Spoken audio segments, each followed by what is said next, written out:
Duke कहता है हम काफी अरसे बाद मिले है ना हर होलीनेस। तो वो स्माइल करते हुए कहती है हाँ हाँ काफी ज्यादा अरसा हो गया। और तब वो ड्यूक को मुकम्मल इग्नोर करते हुए डैनियल के पास जाती है। तो ड्यूक कहता है इसने मुझे फिर से इग्नोर कर दिया, मेरी कजन कितनी ज्यादा बदतमीज है। तो वो डैनियल के पास आकर कहती है आपसे भी बहुत अरसे बाद मुलाकात हुई है ना सर डैनियल। तो डैनियल वो उसके हाथ पे किस करता है, वो कहता है जी योर हाइनेस, मुझे उम्मीद है आप अच्छी होंगी। और वो थोड़ा ब्लश करा था। तो ड्यूक कहता है ये लव बर्ड्स फिर से शुरू हो गए, मुझे कितना ज्यादा तंग करते हैं। हालांकि ये मेरी कजन है वो मेरा दोस्त, लेकिन फिर भी दोनों मुझे तंग करके रखते हैं। तो वो कहती है कुछ पर्सनल मैटर्स है जो मुझे तुम लोगों से पूछने हैं, तो चलो अंदर जाके डिस्कस करते हैं। और उसके बाद वो अंदर चले गए थे। तो वो हंसते हुए कहती है मुझे यकीन नहीं होता बच्चे कितने ज्यादा बड़े हो गए हैं, है ना। उन्होंने आज मुझे प्रीटी लेडी कहा था, कितने ज्यादा प्यारे हो गए ना वो लोग। तो ड्यूक कहता है हाँ हाँ हालांकि हम तीनों बचपन के दोस्त हैं, फिर भी मुझे पता नहीं चलता कि तुम्हारा एटीट्यूड इतना सारा बदल कैसे जाता है, वो भी इतनी जल्दी। तो डैनियल वो तो शर्माई जा रहा था उसे देखकर। तो तब वो भी बड़े प्यार से डैनियल को देखती है और कहती है सर डैनियल। तो डैनियल कहता है जी और हाइनेस। तो वो कहती है मुझे लगता है कि तुम बहुत ज्यादा खुश होगे क्योंकि तुमने एलियट को मेरे ऊपर चूज किया है ना, ताकि तुम वहां पर काम कर सको। तो ड्यूक एलियट कहता है फिक्र ना करो, उसको बड़ी अच्छी तनख्वाह मिलती है। वो कहती है तुम तो ऐसे कह रहे हो जैसे हम उसको कुछ पे ही नहीं करते, तुम्हें शर्म नहीं आती मेरे लवर को मुझसे चुरा लिया।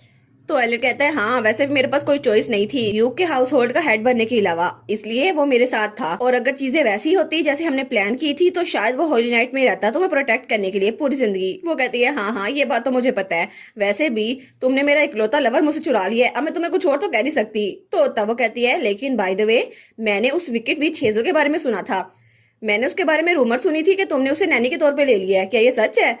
और बस मैं तो यही सोच रही थी कि वो रूमर सच में सच है या फिर सिर्फ गलत है, या फिर हेड ऑफ द फैमिली का दिमाग खराब हो गया है। वो कहता है शायद तुम ये कह रही हो कि मेरे दिमाग में मसला है ना। वो कहती है ऑफ कोर्स तुम्हारे दिमाग में मसला है, इस बात पे तो मैं आर्ग्यू नहीं कर सकती। वो कहता है फिर भी मुझे ये बताओ, जब मैंने बच्चों के साथ उसको पहले देखा था तब मैं थोड़ी हैरान रह गई थी क्योंकि बच्चे उसके साथ बहुत ज्यादा अटैच लग रहे थे और वो किसी भी एंगल से मुझे विकेट नहीं लग रही थी और ऐसा लगता है उससे थोड़ी भी मशकूक एनर्जी महसूस नहीं होती। तो तब वो कहती है लेकिन सबसे ज्यादा सस्पिशियस पॉइंट पता है क्या है, उसके वो कपड़े कितने ज्यादा नोबल लाइक है, ऐसा लगता ही नहीं है वो किसी नैनी के कपड़े हैं। सच में मुझे बता दो क्या मसला है। वो कहता है ये तो सिर्फ हेडमेड ने मुझे ऑर्डर दिया था और तो कुछ नहीं, बस मैं चाहता था वो नोबल्स के साथ अच्छे से मिलजुल रहे।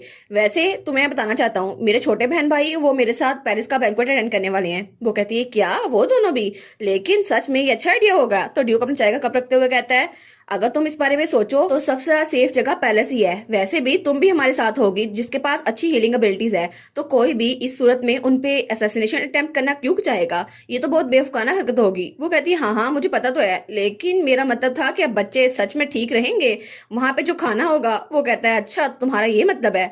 वो कहता है ठीक है आज रात तुम खुद ही देख लेना वो खाना कितने अच्छे से खाते हैं। और उसके बाद हमें थोड़ी देर बाद का सीन दिखाता है जब हमारी हेजल कहती है ऑल राइट बच्चों क्या तुम लोग रेडी हो, जैसा हमने प्रैक्टिस किया था ना बस वैसा ही करना है, और अगर तुम लोग नर्वस हो जाओ तो तुम लोग को क्या करना है। तो वो दोनों कहते हैं हमें एक गहरी सांस लेनी है ना। तो वो कहती है बिल्कुल। और वो कहती है अगर तुम्हारे मुंह में कोई ऐसी चीज आ जाए जिसे तुम्हें पसंद नहीं है तो तुम उसे बाहर ना फेंकना, ठीक है। तो लूना कहती है हाँ हाँ हम उसे बाहर नहीं फेंकेंगे बल्कि कोई ऐसी चीज डाल देंगे जो हमें बहुत ज्यादा टेस्टी लगती हो। तो वो कहती है अच्छा अगला सवाल, अगर तुम्हें पता ना हो कि तुम्हें क्या करना है तो तुम लोग क्या करोगे। वो कहते हैं हम लोग भाई को फॉलो करेंगे, जैसा वो करेंगे हम वैसा ही करेंगे। वो कहती है ना ये तो बड़ा अच्छा आइडिया है, हमारी थ्योरी तो बहुत ज्यादा परफेक्ट है। और वो सोचती है मैंने पूरा महीना इनको मेहनत करवाई, अब ऐसा हो नहीं सकता कोई गलती हो, इसलिए अब इनका सोशल डेब्यू होने वाला है। और वो सोचती है ड्यूक तो हमारे सर पे खड़ा रहता था कि बच्चों को सही से सिखाओ, चलो कम से कम मेरा काम तो खत्म हुआ। तो तभी वहां पे ड्यूक आता है और वो तो ड्रेस चेंज करके बहुत ही ज्यादा रॉयल लग रहा था और हमारी हेजल वो तो मेस्मराइज होकर उसी को देखी जा रही थी। और तब वो दोनों एक दूसरे को देख रहे थे, बिल्कुल ड्रीम लाइक स्टेट थी। लेकिन तब वो कहती है वाह। तो ड्यूक कहता है नैनी रूल्स याद है ना। वो कहती है रूल्स कौन से। तो ड्यूक कहता है मैंने तुम्हें कहा था ना मुंह खोल के मुझे नहीं देखना। वो कहती है नहीं मैंने तो कुछ नहीं किया। तो वो कहता है अच्छा ठीक है चलो पैलेस की तरफ चलते हैं। वो कहती है हाँ हाँ ठीक है।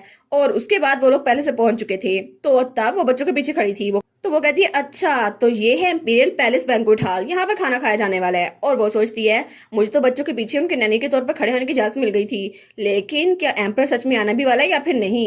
और मैंने सुना था वो बहुत ज्यादा सख्त है। तभी वहां पर ऐलान होता है कि एम्पर आ रहे हैं। तो एम्पर वहां आते हुए कहता है आज फिर 1 साल बाद आप लोग सब के सब यहाँ पे गैदर हुए हैं, मेरी पूरी रॉयल फैमिली। और वो कहता है थैंक यू सो मच आप सबकी पिछले साल की वफादारी के लिए। और तब वो भी अपनी सीट पे बैठ गया था। और तब वो बच्चों और हिजल की तरफ देख के कहता है ओ तो आज यहाँ पर कौन आया है। तो हिजल कहती है क्या क्या ये मुझे बुला रहा है। तो तब वो कहता है लगता है मेरा नेफ्यू और नीस यहाँ पर आई है। तो हेजल सोचती है मुझे लगा ये मेरी तरफ देख रहा है, लेकिन चलो खैर है। तो वो कहता है ठीक है, आज तुम लोग के लिए स्पेशल डिशेस बनवाई गई हैं, तो चलें खाना शुरू करते हैं। और सबसे पहले वेजिटेबल्स थी जो कि एपेटाइजर के तौर पर थी और बच्चे उसे आराम से खा रहे थे। तो हेजल सोचती है चलो ये तो आसान था, कम से कम बच्चों ने खा तो लिया, और बच्चों ने कोई भी बात नहीं की थी, वो आराम से खा गए थे। तो सब लोग उन्हीं को देखते हैं, वो कहते हैं वाह, ये लोग इतनी जल्दी खा गए, इतनी आराम से, बिना कोई बात किए। तो हमारी उन्हें सोचती है इनके चेहरे तो बहुत ज्यादा अजीब लग रहे हैं, क्या बच्चे सच में इतने ज्यादा पिकी ईटर थे, वो इतने ज्यादा बदनाम थे अपने खाने की वजह से। तो तब दूसरी डिश आती है, वो कहती है अच्छा दूसरी डिश तो बच्चों के लिए होगी ना, कोई मसला नहीं होगा। तो तब वो वाली डिश थी स्नेल डिश, जो कि देखने में बड़ी अजीब लग रही थी। तो हमारी उन्हें सोचती है आखिर डिफिकल्टी लेवल इतना जरा हाई क्यों है, और बच्चे भी घबरा जाते हैं। वो कहती है बच्चों को तो स्नेल्स बिल्कुल भी नहीं पसंद, लेकिन फिर भी बच्चे यहाँ पर हैं, उन्होंने स्नेल डिशेस क्यों पेश की हैं। तो तब वो ड्यूक की तरफ देखती है, तो ड्यूक भी उसकी तरफ देखता है।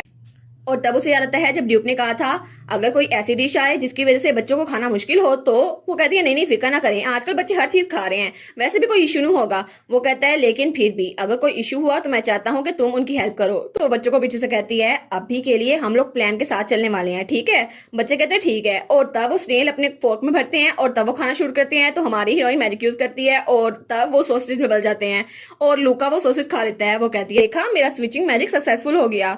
और तब वो स्नेल हमारी हेजल ने खा लिया था। वो कहती है वाह, मैंने तो कितने अरसे बाद ये स्नेल खाया है ना, मुझे बड़ा मजा आ रहा है। और वो सोचती है चलो कम से कम मेरे पास एक बैकअप प्लान तो था ना, ये तो अच्छा हो गया। और बच्चे भी आराम से खा रहे थे। मारियम सोचती है ड्यूक को देखकर तो लगता है उसे पहले से पता था कुछ ना कुछ डिफिकल्ट सर्व होने वाला है। और तब नई डिश भी आ गई थी। वो कहती है अच्छा तो नई डिश आ भी गई, चलो ये तो कुछ आसान ही होगी ना, बच्चों के लिए खाना आसान होगा। लेकिन जब उस डिश को देखती है वो कहती है क्या, आखिर ये क्या भला है। तो बच्चे भी उस डिश को देखते हैं, वो कहते हैं आखिर ये यहाँ पर क्यों आ गई। और ड्यूक वो भी इस डिश को देखकर बहुत ज्यादा बुरा मुंह बना रहा था। तो हमारी हेजल ड्यूक के पास जाती है और उसको हिला कहती है ग्रैंड ड्यूक ग्रैंड ड्यूक। वो कहते हैं हाँ अब क्या हुआ। वो कहती है क्या आपको ये चीज पसंद है। वो कहता है नहीं। वो कहती है ठीक है आपकी डिश मैं सॉसेज से बदल देती हूँ। वो कहता है ठीक है। और तब उसने डिश बदल दी थी और वो डिश हमारी हीरोइन ने खाई थी। वो सोचता है आखिर वो ऐसी डिश कैसे खा सकती है।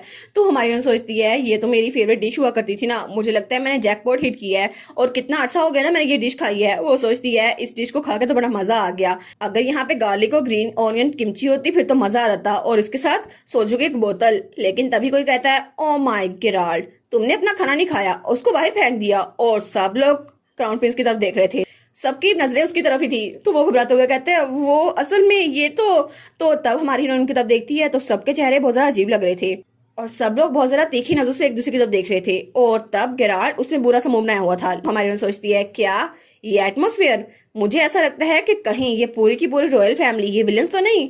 हाँ हाँ ऑफ कोर्स वो विलन्स ही हैं, तुम्हें अब पता चला है। तो तब थोड़ी देर बाद का सीन दिखाता है जब क्राउन प्रिंस अपने एडवाइजर के साथ बाहर आया था। तो वो कहता है कि आप ठीक है योर हाइनेस। वो कहता है मेन्यू मेरी बहन ने सिलेक्ट किया था, ये कितना ऑब्वियस है ना, उसने मुझे बेइज्जत करने के लिए किया, हालांकि बच्चों ने वो खा लिया। तो तब वो देखते हैं तो वहां पे हेजल थी। वो कहता है क्या ये यहाँ पर है।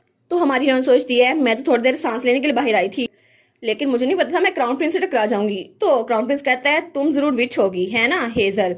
वो कहता है मुझे अगर पता होता तुम इतनी जरा खूबसूरत हो तो मैं किसी और को ना भेजता, मैं खुद तुम्हारे पास आता। तो हमारी हीरोइन सोचती है क्या इसने किसी को भेजा था मेरे पास, लेकिन कब, क्या ये किसी और विकेट विच की बात कर रहा है। तो वो कहती है नहीं नहीं मुझे से बात ही नहीं करनी। वो कहती है आपसे मिलकर बहुत जरा खुशी हुई और हाइनेस, अगर आप मुझे एक्सक्यूज करें तो मैं यहाँ से चलती हूँ। तो वो कहता है तुमने हमारी हेल्प क्यों नहीं की। वो कहती है क्या। वो कहता है उस दिन जब बच्चों पे हमला हुआ था तुमने हमारी हेल्प क्यों नहीं की, मुझे लगा था तुम ग्रैंड ड्यूक के घर में हमारी हेल्प करोगी लेकिन तुमने नहीं की। तभी उसका एडवाइजर उसके कंधे पे हाथ रखता है। वो कहता है योर हाइनेस बहुत ज्यादा ठंड हो रही है, मुझे लगता है आपको अंदर चलना चाहिए। तो वो बड़ा खतरनाक हो रहा दे रहा था। तो क्राउन प्रिंस कहता है ठीक है हम लोग चलते हैं। और उसके बाद वहां चला गया था। तो हमारी हेजल वहीं पर खड़ी थी। वो सोचती है क्या इसने अभी क्या कहा, मैंने उसकी हेल्प क्यों नहीं की, आखिर मैं उसकी हेल्प क्यों करूंगी, वो भी ग्रैंड ड्यूक के घर में। मुझे लगता है इस सब का ताल्लुक असल विच से था जिसकी बॉडी में मैं आई हूँ, लेकिन उसका क्राउन प्रिंस के साथ क्या ताल्लुक था और वो क्राउन प्रिंस की हेल्प करने वाली थी। तो इसका मतलब है कि असल विच सच में विकेट थी। और इसी के साथ ये वाला पार्ट यहीं पर ख़त्म। तो आप लोग बताइएगा आप लोग को ये पार्ट कैसा लगा, और वीडियो को लाइक और चैनल को सब्सक्राइब लाजमी कीजिएगा। बाकी वीडियोस का लिंक भी स्क्रीन पर नज़र आ रहा होगा, तो काइंडली उनको भी चेकआउट कर ले। और thank you so much for watching my videos. Stay safe, bye bye.